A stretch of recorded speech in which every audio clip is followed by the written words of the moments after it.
이 시간 함께 하실 하나님의 말씀 사사기 2장 6절에서 10절까지 말씀입니다. 사사기 2장 6절에서 10절.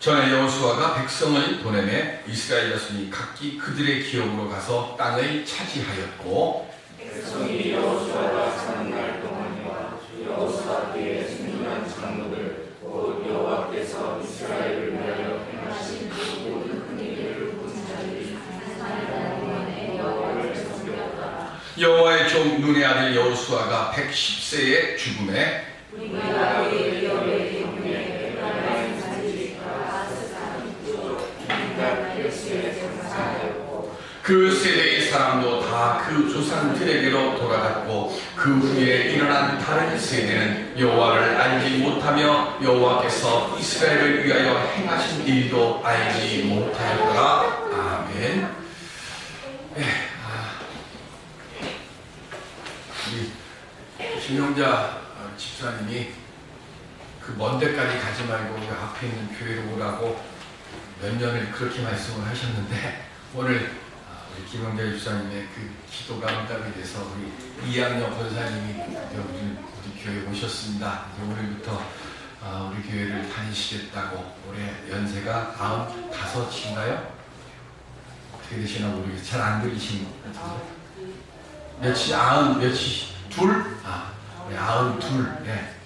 네, 우리. 네. 그리고 오늘.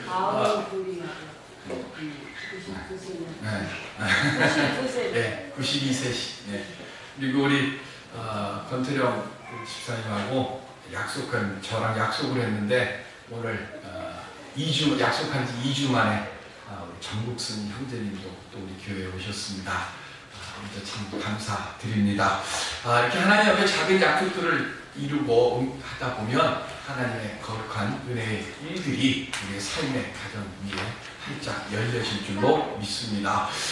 이곳에 모인 우리 모두에게 이처럼 새로운 승리의 노래를 부를 수 있는 하나님의 임재하심을 경험하는 복된 시간들이 되시기를 주의 이름으로 기원드립니다. 오늘 우리의 이 굳어져버린 마음들이 말씀 안에서 부드러워지고 예배를 통해 새로운 은혜의 만져주심이 일어날 수 있기를 주님의 이름으로 축원드립니다. 호주에 사는 케이트 오그라고 하는 여인이 임신을 했는데 27주 만에 이란성 쌍둥이를 출산했습니다. 27주니까 우리나라식으로 계산을 하게 되면 8싹둥이가 되는 겁니다. 쌍둥이가 있었는데 딸 에이미는 건강했는데 아들 제이미는 호흡을 제대로 하지 못해서 그만 의사로부터 사망 진단을 받게 됩니다. 뱃속에서 오래도록 품고 있다가 아이를 출산했는데 그 아이가 죽었다고 하니까 얼마나 가슴이 아픕니까? 그래서 이 부부가 그 아이를 제발 살려달라고 간청을 하니까 숨이 멈춘 그 아이를 20여 분이 넘도록 계속해서 응급조치를 해냈는데 결국은 숨이 돌아오지를 않았습니다.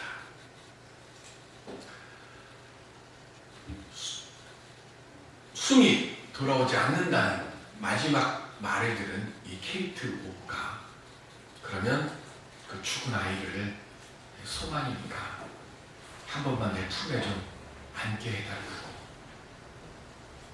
그래서 그 아이를 엄마의 품에 이렇게 안겨줬습니다. 엄마의 품에 안긴 그 아이에게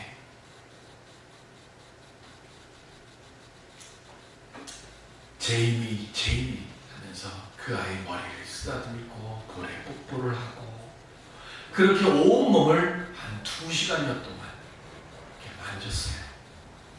그리고 너를 사랑한다고. 옆에서 보면 그 죽은 아이에다가 뭘 저런 걸 할까? 남자들 같았으면 아마 그 빨리 의사들이 다 기다리고 있는데 그저 빨리 그저 하라고 아마 이러지 않았을까 싶어요. 근데 2시간 동안 그렇게 아이를 쓰다듬고 어무르고 그렇게 하다가 맨 마지막으로 이제 엄마의 젖이라도 입에 대고 가라고 엄마의 젖을 아기의 입에다가 갖다 댔습니다. 그런데 엄마의 젖이 아이의 입에 대어지는 순간 창백하게 굳어있던 아이의 얼굴에 조금씩 온기가 들어오기 시작합니다. 몇 시간 동안 호흡이 멈췄던 그 아이가 갑자기 호흡을 하기 시작하고 손가락을 움직이기 시작합니다. 엄마의 그 간절한 사랑이, 저는 의사가 아니니까 그걸 어떻게 설명할 줄은 모르겠어요. 몇 시간 동안 숨을 멈췄던 그 아이가 다시 숨을 쉬게 됐을 때 뇌의 기능이나 이 기능이 어떻게 되는지 모르겠어요. 그러나 분명한 사실은 호흡을 몇 시간 동안 멈추었던 그 아이는 엄마의 그 사랑의 손길과 그리고 그 사랑의 말을 통해서 죽었던 아이가 다시 살아났다는 겁니다. 엄마의 그 헌신적이고 희생적인 그 사랑이 기적을 만들었습니다. 오늘 예배를 드리고 있는 우리들도 사실은 대부분의 사람들이 기적을 경험했습니다. 오늘 새로 오신 세교우는 아직 경험을 못했어요. 왜? 세례를 받으면서 세례 문답을 통해서 내가 예수가 나의 그리스도신다라고 고백을 해야 비로소 우리가 기적을 만든 겁니다. 죽을 수밖에 없는 죄인이 구원의 자녀가 되어집니다. 우리는 이미 다 하나님의 은혜 안에서 생명살림의 기적을 맛봐요. MBC 아나운서로 있다가 목사가 된 조정민 목사가 쓴 책이 있습니다. 읽어보신 분들이 많을 거예요. 사람이 선물이다라고 하는 책입니다. 그 책에 조정민 목사가 말하기를 인생의 기적을 일으키는 가장 쉬운 말들이 있답니다. 그 말을 많이 사용하는 사람들은 이렇게 죽었던 아이가 다시 살아나는 것 같이 오늘 우리의 삶 속에서 그런 기적의 일들을 만들 수 있다고 합니다. 우리 함께 기적 만들어 보시지 않겠습니까? 따라해 보세요. 작게 하지 마시고 그냥 따라할 거면 크게. 감사합니다.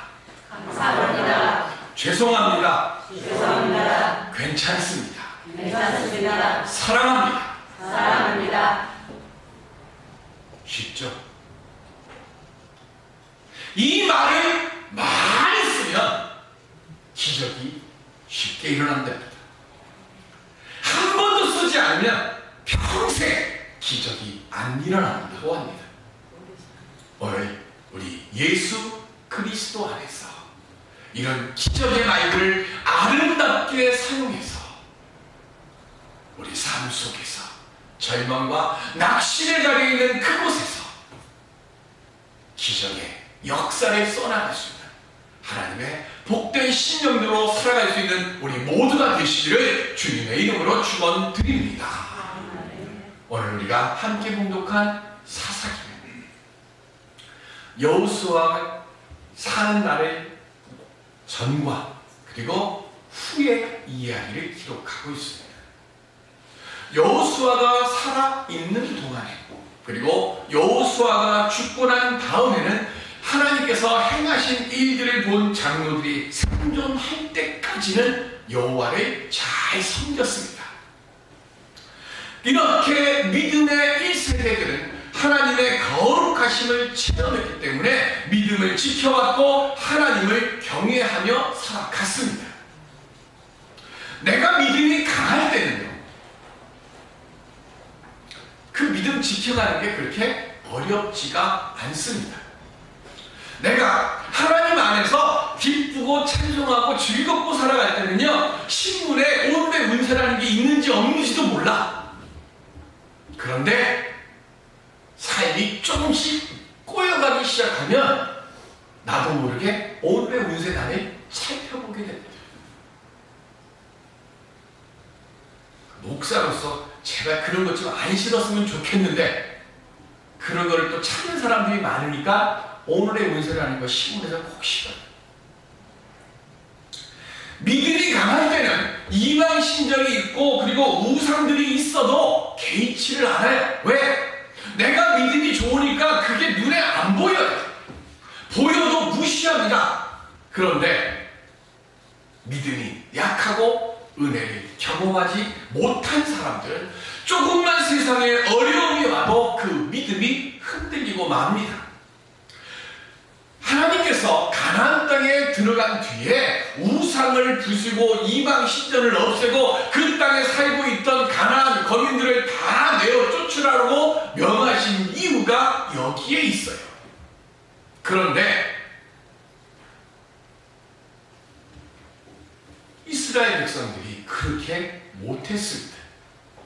나는 믿음이 강하니까 괜찮다라고 생각하는 것이 하나가 있었을 겁니다. 그런데 문제는 뭐냐면 이 사람들이 죽고 난 다음에 믿음의 확신이 없는 사람들이 하나님을 믿지도 않고 잘 먹고 잘 사는 사람들을 보게 되면 미혹함을 얻고 저 사람들은 어떻게 저렇게 잘 먹고 잘 사는가? 그러다 보니까 이방신 찾게 되고 미아리 가게 되고 그렇게 흔들리게 됩니다.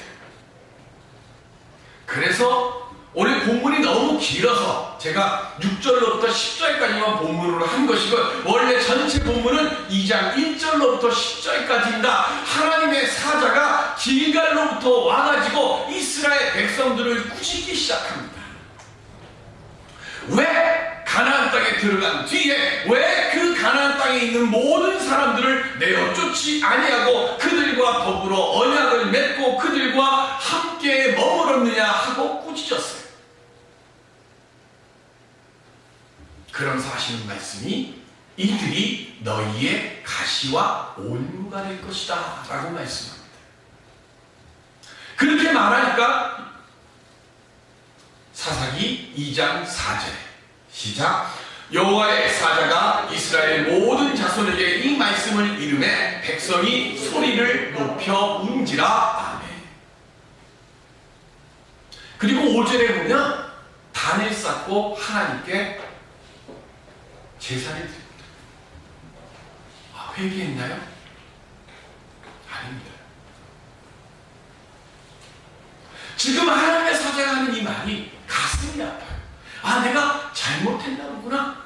그래서 그것 때문에 하나님 앞에 내가 뭔가 회개하는 흉내는 내야 되고 모양은 내야 돼요. 그래서 운 거예요. 가슴이 뜨끔했어요. 하나님, 그런데 이 양 벌어진 거 어떡합니까? 그냥 우리가 이렇게 울기도 하고 이렇게 예배도 드리고 제사도 드릴 테니까 하나님 그냥 대충 좀 넘어가 주세요. 그 이야기가 11절 이하에 나오는 거예요. 진정으로 회개했다고 하면 10절에 보면 다음 세대들이 하나님을 알지 못하는 일이 일어나지 않았어요.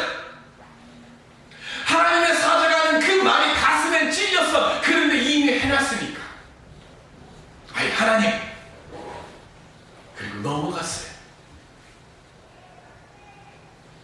왜 이스라엘이 앞으로 이방 민족에게 수치를 당하고 모욕을 당하는가를 보여주는 것이 이 말씀이에요.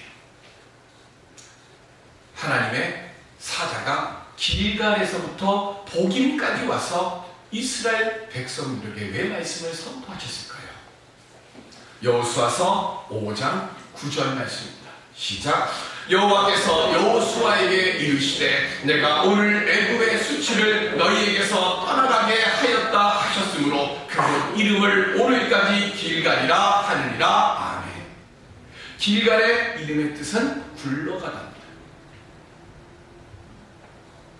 뭐가 굴러갑니까? 애굽의 수치. 애굽의 수치가 뭐죠? 인간의 노예로 살았습니다.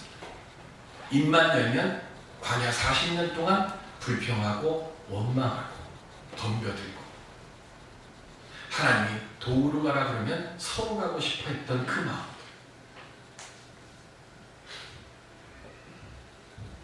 광야 40년 돌아다니는 동안에 이스라엘 백성들이 할례를 받지 못했습니다. 왜 못했습니까? 계속 옮겨가야 됩니까? 할례를 받으려고 하면 적어도 며칠 동안 꼼짝을 못해요. 할례 예식하고 일주일 동안 머물러 있어야 되고 그 전과 후 다 지난 보름 이상의 시간들을 기다리고 정체해야 되는데 그런 시간이 지금 없어요. 그러니까 뭐예요? 계속해서 옮겨야 되고 이동해야 되는데 언제 그걸 합니까? 그리고 그거를 하게 되면 모든 남자들이 아무것도 못하는데 그 틈을 타서 대적들이 쳐들어오면 속수무책으로 당할 수밖에 없으니까 할례를 못했어요. 그런데 요단을 건넌 뒤에 여리고 성을 정복하기에 앞서서 지금 하나님께서 여호수아에게 와서 할례를 행하라고 명하십니다. 새로운 땅에 들어가려면 육신의 어리석음과 나약함을 베어내고 오직 하나님만을 바라보며 의지해야 새 역사를 이룰 수 있으니까, 그러니까 여기에서 할례를 행하라. 즉 길갈은 하나님의 새로운 역사를 만드는 거룩한 땅이고 장소가 된 겁니다. 세상적 힘으로는요 이스라엘 사람들이 가나안 사람들을 이길 방법이 없어요. 이길 수가 없어요. 그런데 여리고 성을 함락했고 가나안 땅을 정복하기 시작합니다. 어떻게 해요? 하나님의 능력으로 이겼던 겁니다. 그런데 큰 전쟁을 앞둔 상태에서 할례 받으라고 하니까 이건 사실은 정신 나간 짓과 똑같은 것 아닙니까? 뭘 비워냈습니까? 하나님, 우리가 할례 받는 동안에 저 여리고 성에서 나와서 우리를 치면 우리 다 죽습니다. 그 말을 배워냈습니다. 내 힘으로 무엇을 하겠다고 했던 그것을 배워냈습니다.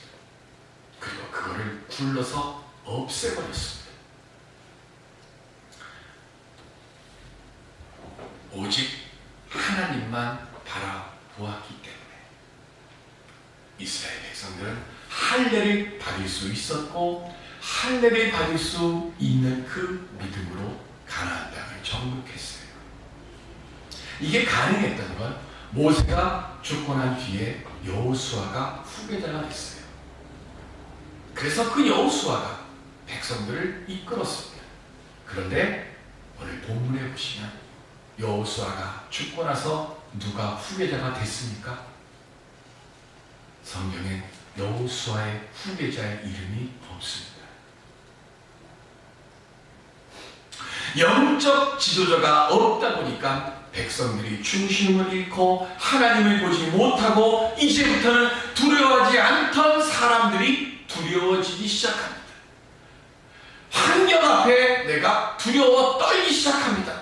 그래서 한 번 눈치를 보게 되니까 한 번 눈치 보는 것이 어렵지, 한 번 눈치 보니까 두 번, 세 번, 네 번, 다섯 번 눈치 보는 거 쉬워요. 처음 타협하기가 어려워서 그렇지 한 번 타협하게 되면 그 다음엔 그것이 약점이 돼서 두 번, 세 번, 네 번 타협하는 거 쉬워요.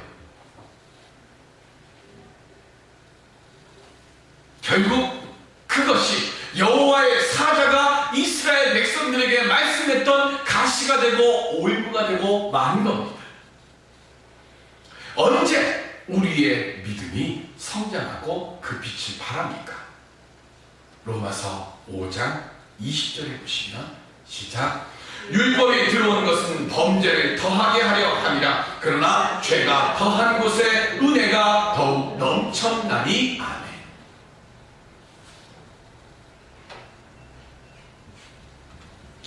죄를 많이 지어야 은혜가 넘친다는 게 아닙니다. 죄를 많이 지은 사람은 조금 사람 줘가지고는 그 사람이 그 죄가 깨닫지 못해요. 그러니까 그 사람을 깨우치게 하려고 하면 다른 사람에게 둘의 사랑을 줘서 그 사람이 깨우쳤다고 하면 이 사람은 100, 20, 40, 100이라고 하는 큰 사람을 주어야 그때 비로소 아 내가 잘못했었구나 하고 깨닫게 되고 회개하게 되기 때문에 그렇다는 거예요. 요셉이 아버지의 특별한 사랑을 받고 살았습니다. 철이 없었습니다. 그래서 꿈에 형들이 쌓은 단들이 자기에게 절하는 것을 아무 생각 없이 자랑합니다. 왜? 이 형들은 다 나를 이해해 준다고 생각합니다. 나는 이 형들을 믿어요. 왜? 같은 아버지의 형제들이니까. 아무 생각 없이 그 얘기 다 해요. 그런데 형들은 달라요. 어떻게 다르죠? 저놈 때문에. 아버지한테 혼나는 모든 일들은 그 원수는 누구예요? 저놈이에요. 그런데 그냥 있어도 아무거나 안 하고 있어도 믿어 죽겠는데 저놈이 말을 할 때마다 뭐예요? 속을 그냥 하는 말만 해.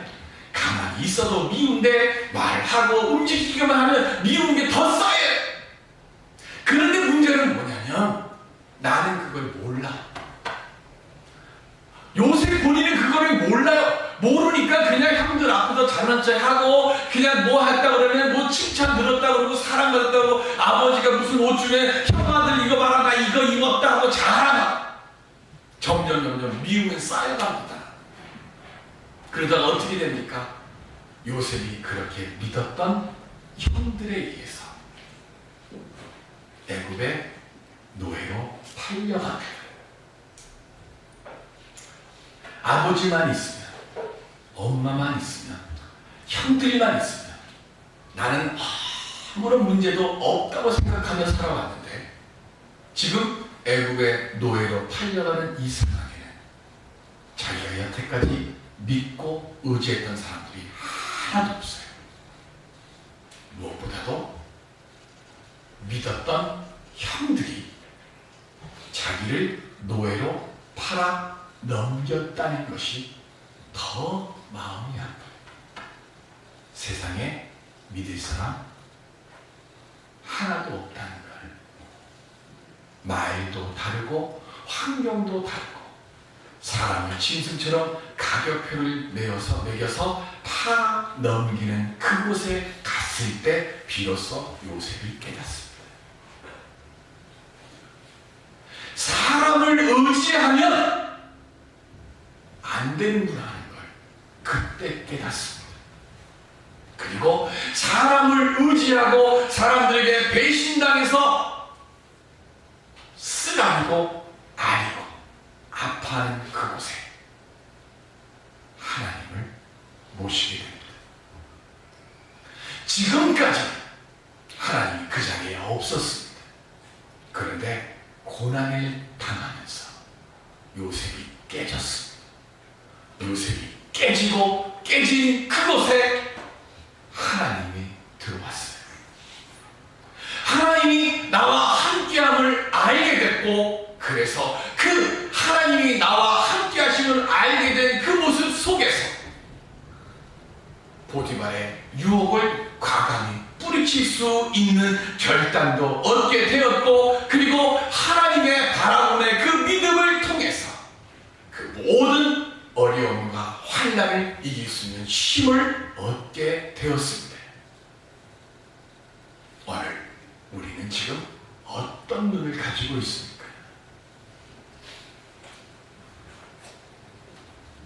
우이동 농협 하나로마트에서 석 달마다 한 번씩 문자가 매일 오는데요. 석 달마다 한 번씩 특별한 문자가 옵니다. 특별한 문자가 뭐냐면 경품 한다고 문자 옵니다. 3만 원 이상 물건을 사면 경품 그거를 뭐 주고 몇월 며칠 몇 시에 저 농협집 마당에서 경품 행사를 하니까 참여하십시오. 근데 경품에 상품으로 나온 게 별로 마음에 안 들어서 한 번도 산 적이 없어요. 그런데 롯데백화점에서 몇 년 전인가요? 경품으로 기가 막힌 걸 내놓은 적이 있습니다. 혹시 아십니까? 롯데 아파트. 저기 용인에 아파트를 3채를 경품으로 냈어요. 롯데 백화점 생일대로 최고의 매출이 됐다고 합니다. 뭐 때문에요? 아파트 세제. 여러분들 하나님 왜 믿으십니까? 얻으려고 백화점 가서 물건 사는 게 맞습니까? 내가 필요한 물건 사러 백화점 가는 게 맞습니까? 우리가 하나님을 믿는 것, 내가 하나님 안에서 죽을 수밖에 없는 내가 생명을 얻음을 믿기 때문에 하나님의 말씀에 내 삶에 힘이 될 줄을 소망하기 위해서 우리가 하나님께 나오는 건 아닙니까? 그런데 언제부터인지 하나님의 믿음 안에서도 경품에 목을 메고 다니고 있지는 않습니까? 경품만을 찾아요. 무슨 이적과 기적과 역사와 하나님은 어디 가고